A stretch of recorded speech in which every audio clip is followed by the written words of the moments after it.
Thank you very much. It's actually a pleasure for me to be here today.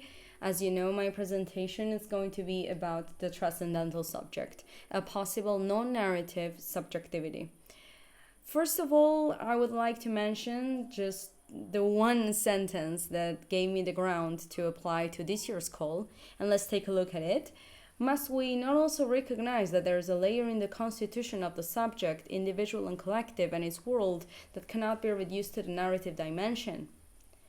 So, if this year's theme is narrative and narrativity, my presentation is going to be more about who narrates, the narrator, the condition of possibility of all narratives, yet something that cannot be reduced to a narrative in itself.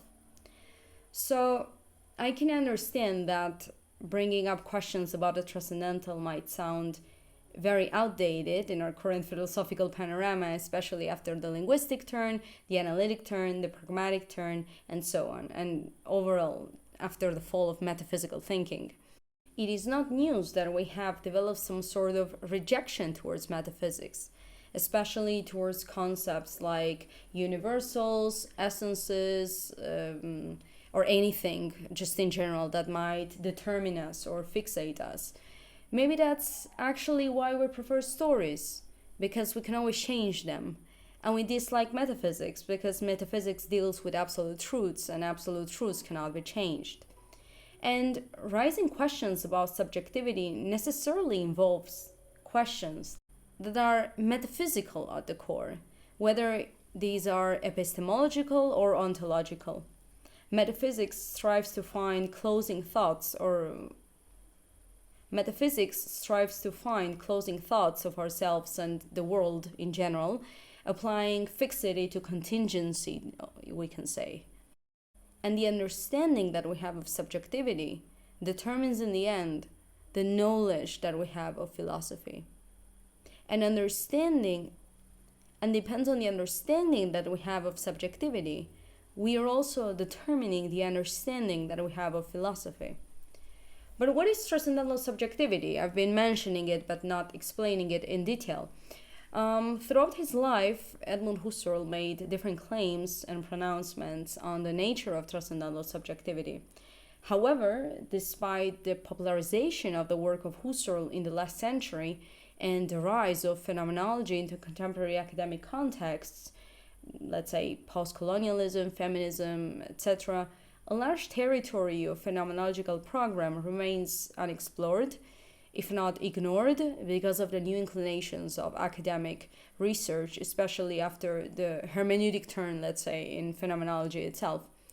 So phenomenology, as a consequence, usually understood as the first person's point of view, basically ends up being a complete deviation of Husserl's project, which aimed to be the eidetic science of transcendental subjectivity, and ultimately the science of the sciences, the science of transcendental subjectivity as the foundation of objectivity and therefore of science.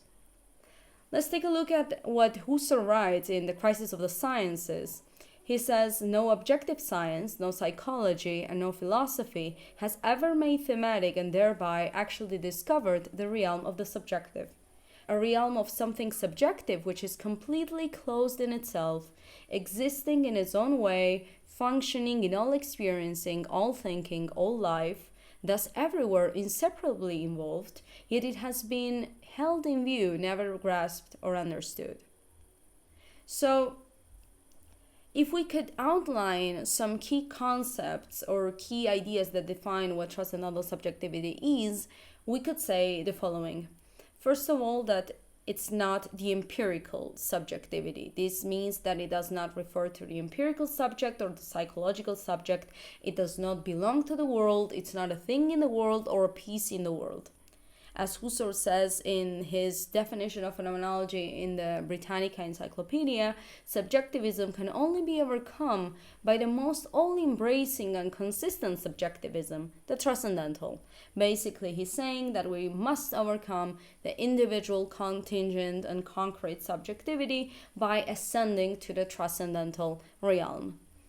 Second important thing is that transcendental subjectivity opens up with the epoche. This is the phenomenological reduction, which implies that we have to detach from the natural attitude and elevate from the worldly experience to the realm of transcendental subjectivity. And this is the path towards the new life, the transcendental experience, because whoever executes the epoche is no longer from the world, no longer a thing in the world, but we finally conceive ourselves as those who have a world constituting, world opening structure, which is transcendental subjectivity. This leads us to the third idea, which is word constitution. Constitution here referring in the Kantian sense to how objects are built in consciousness, but not in the sense of manufacturing reality basically, but constructing units of meaning. Reality, according to Husserl, exists because of a giving sense of consciousness, and reality is made of units of meaning that are also a consequence of the word constituting capacity of consciousness. And actually, being cannot be conceived outside of consciousness, because in consciousness there's no difference between appearance and being, and every conceivable being as well as every sense, according to Husserl, falls within the scope of transcendental subjectivity, as which constitutes meaning and being. And therefore, according to Husserl as well, it would be absurd to try to capture being or understand being as something that falls outside of consciousness and outside of all possible evidence. So there's actually a way Husserl puts it, that every sense and being, Sinn und Sein, exist only in relation to consciousness. Being is always being for consciousness. And here there's a very interesting link between a theory of knowledge and a theory of being, because the theory of constitution becomes a clarification of being, because to know is the grasp, the essence basically of things, what Husserl referred to as eidos. And point number 4, related to the notion of transcendental subjectivity, it's the fact that transcendental subjectivity aims to be the ground of philosophy as science. As Husserl stated in his work from 1911, Philosophy as Rigorous Science, he says, since its conception, philosophy always pretended to be a rigorous science, but however, it never achieved this telos, let's say, or this desideratum. Basically, philosophy must be a science. It must be a science in a way that no other science is. And the way that philosophy becomes a science, it's not because Husserl is trying to, let's say, make positive philosophy. And when Husserl speaks about philosophy as science, he's not saying that we should turn philosophy into a set of formulas or axioms. He's actually saying that the way philosophy is a science, it's a very different way, and it's a way in which it's the beginning of the sciences and the ground of all sciences, because every science, regardless of their object, they have a basic structure that characterizes every single science. The object of the sciences can change. It can be the human body, animals, the stars, anything. But there's one thing that is equal in all sciences, and it's the relationship between a knowing subject with a knowable object. This primary relationship constitutes basically the structure of all science. So if philosophy is going to examine and discover this knowing subject, then it would be discovering what is the ground of all subjects. Therefore, philosophy would become basically the science of sciences in this sense. So, what is Husserl actually trying to tell us in all this? Because if we only read the notion of transcendental subjectivity just as a mere epistemological concept, this would be very narrowing, and we would be missing out a lot of what transcendental subjectivity means. And actually, just by taking a look at many different concept pairs that appear in Husserl's work, we could probably have a better idea. Let's take a look at them. We have empirical subject, transcendental subject, natural attitude, transcendental attitude, philosophy as vision of the world, philosophy as science, philosophy as time, philosophy as idea, reason as doxa, reason as episteme. And what is common in all these pairs is the difference between the real and the ideal. And maybe transcendental subjectivity as well should be understood within this link between the real and the ideal, and not just some narrow epistemological concept. Actually, even more, transcendental subjectivity, and we will take a look at it, also opens for both an ontological and an ethical dimension. So it goes beyond just a mere epistemological concept. And there's two spheres where transcendental subjectivity has its implications or its territories of action, let's say, or its realms of manifestation. We have the individual dimension and the collective dimension. Let's start with the individual dimension. First, me as an individual empirical subject, I execute the epoche. I get out of the natural attitude, I ascend to the transcendental attitude, and I realize that I contain something that is worth constituting, which is transcendental subjectivity. I become aware of my worth constituting capacity, this transcendental capacity that I have. These leads, especially this is very evident in Husserl's later work, to a constant act of radical founding where I'm getting away from this natural attitude. I experience an internal transformation, and I found out that reality is a product of my own constitution, the constitution of my consciousness. I embrace the ethical life, and I embrace an ethical combat, in Husserl's term. I live a life of pure apodicticity.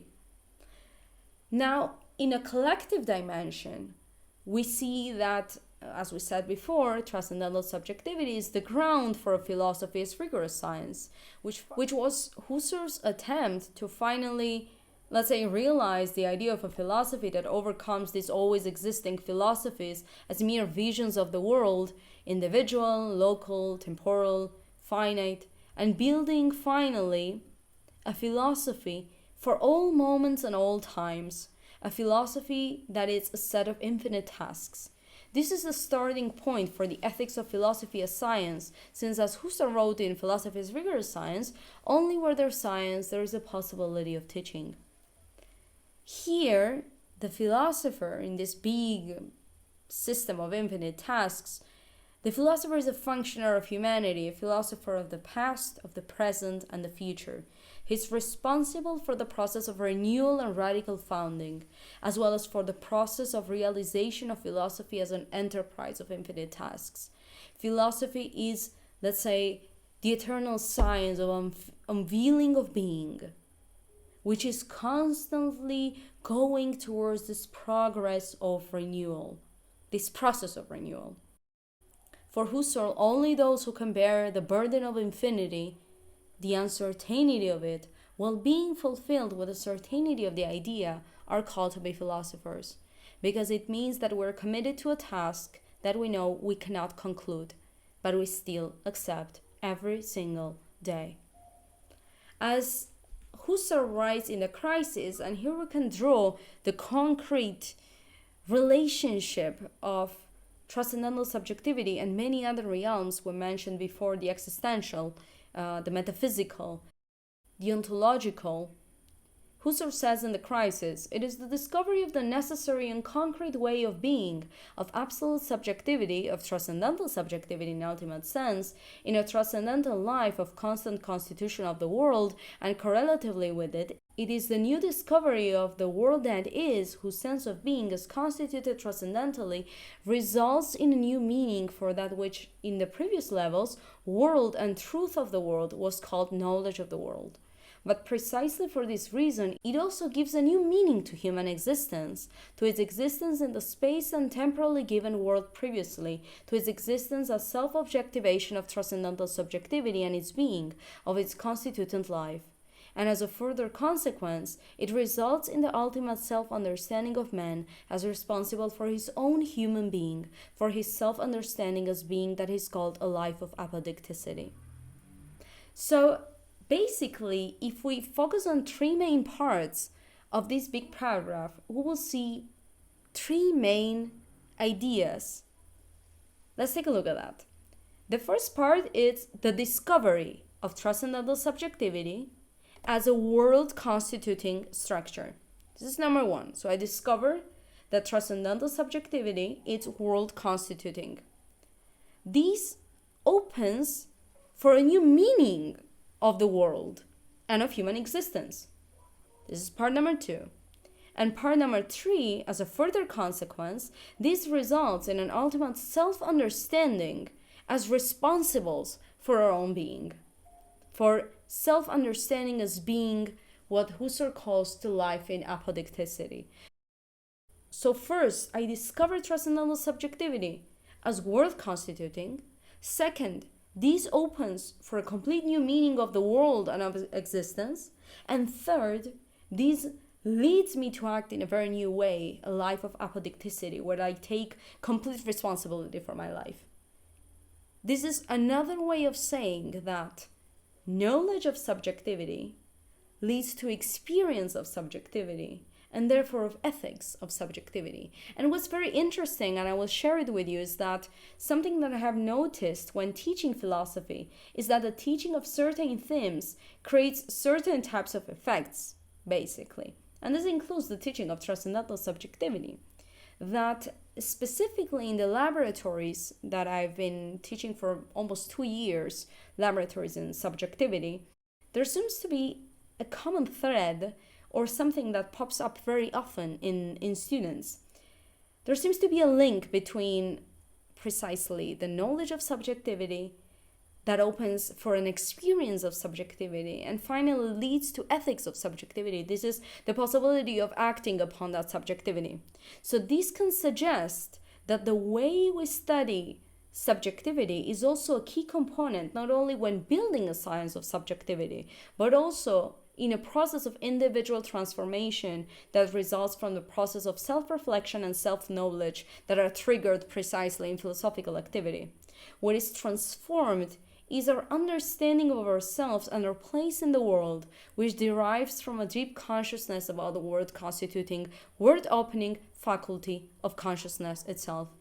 If this is true, this could even mean that Husserl would be developing, or at least he set the seeds for a new form of metaphysics, a metaphysics that is lived concretely by us, giving back philosophy to the living subject. And here, for some closing remarks, I have to say that I agree with Professor Marcolino, and I always thought that if Husserl has something to tell us today, it's definitely something that no one is talking about, something that the hires of Wittgenstein and Heidegger missed, something that goes beyond the image of a traditional or conservative philosopher, and it's actually the idea of an atemporal thinker. An atemporal thinker that maybe all this time was trying to tell us that inside each of us, all of us, lies something universal, supratemporal, unchanging, something that is the source of all the narratives of each of us, as well as the narratives of all those who have been and who will be, something that connects us backwards and forwards to all dimensions of time. Husserl was someone who lived a life between the tension of the real and the ideal, the individual and the universal, the empirical and the metaphysical, and dedicated his whole life in building a philosophy that would finally connect them. Because if a human being can be defined as the finite tending towards the infinite, philosophy is the bridge that connects them both. Thank you very much, and I hope it was meaningful.